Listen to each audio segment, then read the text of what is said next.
在地消息来看到桃园的龙潭有一个细腻的查某人，正有咧四处饲流浪猫甲流浪狗。不过即马做狗机啊，就讲要搬走，拢总无爱饲，嘛无爱清，造成这规间厝拢是动物的尸体甲粪扫。动保处嘛表示，会依照违反动保法来甲上班。这间厝内底外口是焦焦粪扫，垃圾离落，规个烟烟火火。一个细腻的查某人，5年前伫龙潭租这间透天。伫内底饲猫饲狗，因为无纳厝租，而且客用嘛够齐，厝主将小姐无法度联络到伊，就向警方报案。警方到现场了后，发现几啊具狗甲猫的尸体，就随通报主管机关动保处去现场处理。他养到那个3楼上面，都死掉了。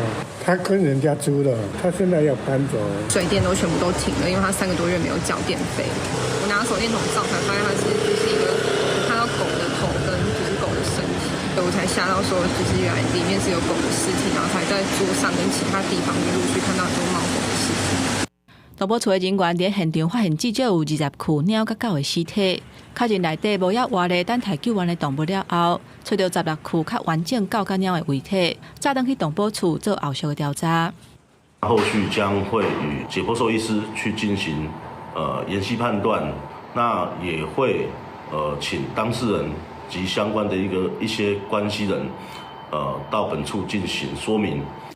针对这件大量狗甲猫若像受到虐待案件，动保处表示，这个姓李的查某人违反动保法的情形可能真严重，一定要严格来调查这类动物死亡的原因。